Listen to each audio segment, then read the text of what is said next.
Зохиолч Дархан Хөвсгөл. Үхэр Огтой. Хотын захиргааны шийдвэрээр аав охин хоёр амьдарч байгаад сураггүй алга болж хожим хүмүүс сүнстэй хэмээн дөлөх болсон хуучны хоёр давхар дүнзэн байшинг нурааснаар сонин жигтэй энэ үйл явдал болсон юм. Байшингийн дүнзний байгалийн өнгө нь аль хэдийн үгүй болж тийм гэж оноож хэлж боломгүй өнгөтэй болсон бол байшингийн дээвэр цонхны хүрээ модон дээрх хуучин хийхвар нь цагтаа чамин байсан гэдгийг гэрчлэх юм. Барилгыг нураасан ажилчид барилгаас эвтэйхэн зассан цаасан хайрцаг дотроос хүний алганаас зүг том хэмжээтэй хүнийх шиг дүрстэй зүйл бас нэг үхэр огтны арга яс олсон байна. Тэр даруйда албаныханд мэдгдснээр шинжлэх ухаанч байдлаар хандаж эхэлж маш ховор олдвор гэдэг нь илт боловч чухам юу болохыг баталж чадалгүй хэсэг бүлэг эрдэмтдийн таамаг төдийл байв.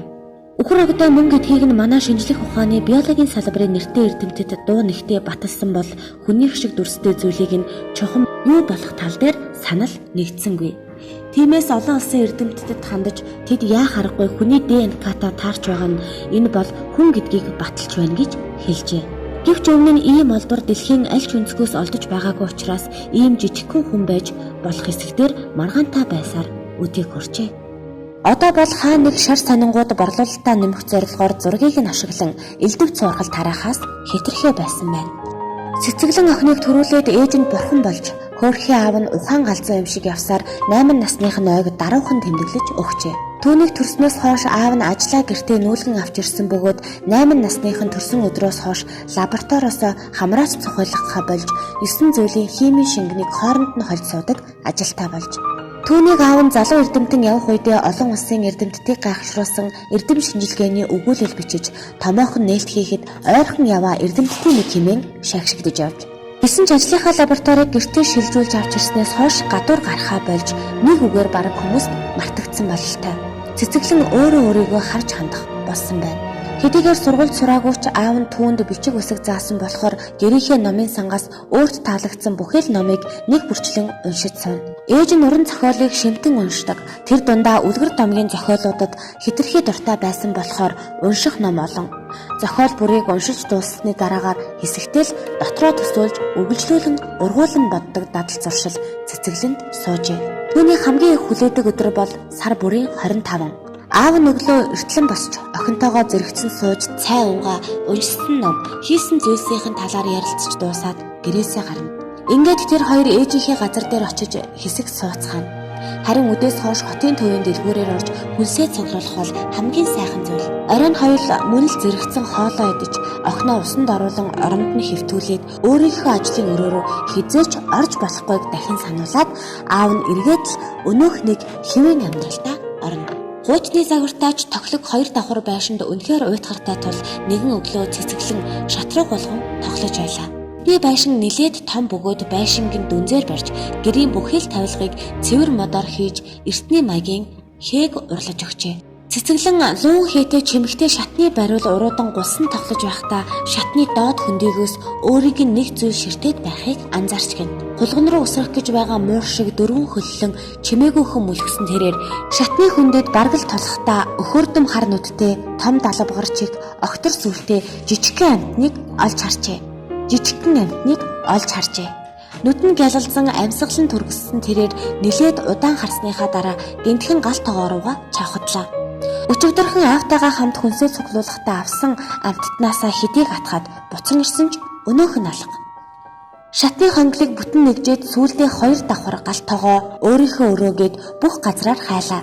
Хамгийн сүүлд аавынхаа ажлын өрөөний үүдэнд тулж ирээд толгоогоо гэлжилхэн зогсов. Мэдээж байнга сануулдаг аавынхаа ажлын өрөөнд орж болохгүй гэдэг үгийг сансан мэдээж. Гэвч хэсэг тэнгэлцсэний дараагаар хаалгыг зөөлхөн татав.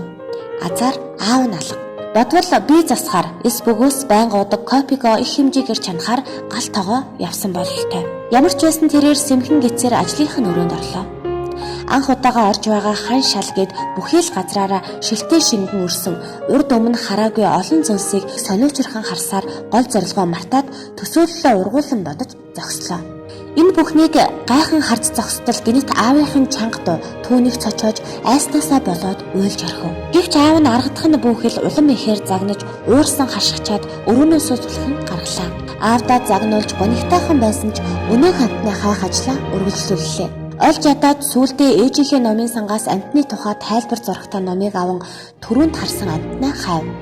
Ингэснээр тэрээр түрүүхэнд харсан амтныг нь үхэр огдоо хэмээн нэрлэдгийг мэдэж авчээ.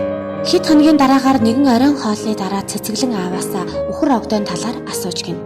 Харин аав нь түүнд үхэр огдоо айлын гэрт орж ирэхэд сайн гэлцдэг. Эрт үеэсээ гэрт орсон тэр амтныг алж хөнөөхийг цээрэлдэг байсан гэсэн товчхон хариулт өгчээ. Аавынхаа энэ товчхон хариултаас ямар нэгэн муу зүйл өөрт нь учруулах амтан биш гэдгийг ойлгосон байна. Хэдийгээр дахиж таараагүй ч анх олж харсан шатныхаа хөндөд амттнаа бутлан тавих болсон бөгөөд хамгийн сонирхолтой нь өнөөх амттан өглөө гэхэд юу чгүй алга болдог байлаа. Энэ мэдчлэн хоёр бэдээ харагдахгүй ч нэг нь хоол хүнсээр залгуулж өнөөх нь хань болсоор. Харин тэд дахин таарахтаа мөнөөхөн шатны хөндөд таарчлаа. Энэ удаад огдоо зогтсонгүй. Харин ч дүрлэгэр нүдэрээ өөдөөс нь цоо ширтэж байснаа алган дээрх талхны өрөмгийг аван урд хоёр хөлөөрөө бариад амтрахын эджээ. Ингэхдээ хойд хөл дээрээ бос суусан байсныг хэлэх хэрэгтэй.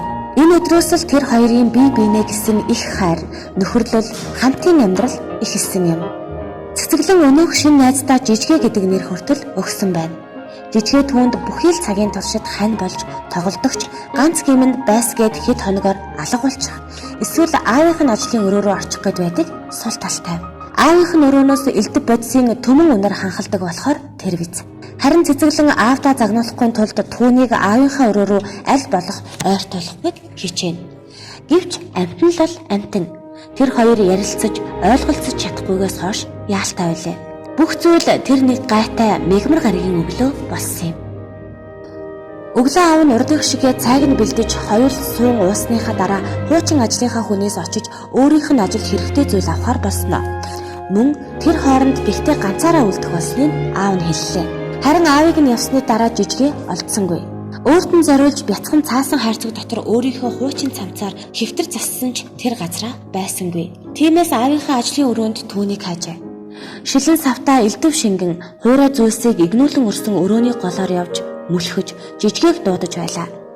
Цонхны дэрэгдэх тавиурын доогоор мүлхэж харцгаад босохдоо тавиур дараас толгоогоороо хүчтэй мөргснөөс болж жижигхэн төмөр савтаа шингэн зүйл түүний дээрээс асгархан тэр.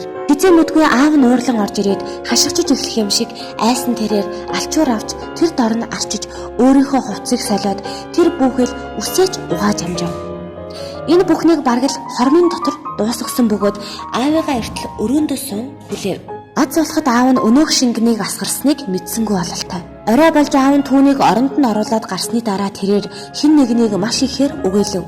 Мэдээж тэр нь бол ээж нь байлаа.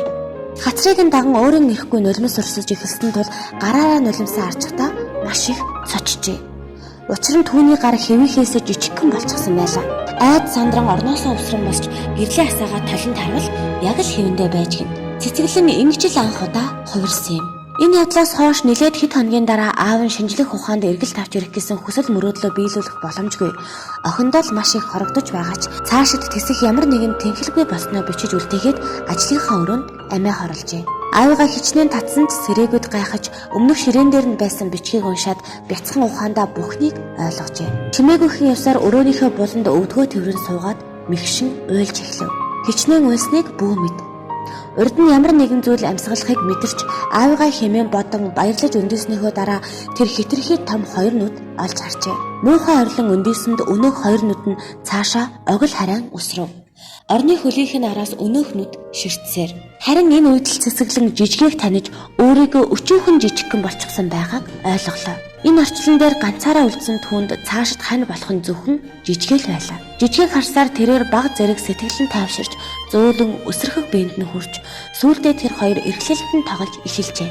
Гэтэл цэцэглэн баг багаар маш хурдан тамирч хэвийн хэмжээтэй болж орхив. Өөрийгөө зүүдэлж байна гэж ботсон ч цаасан харцгаар хийсэн хэвтэрнийхээ булангаас жижигээ түүнийг харж байсан учраас бүх зүйл бодиттой гэдгийг ухаарлаа.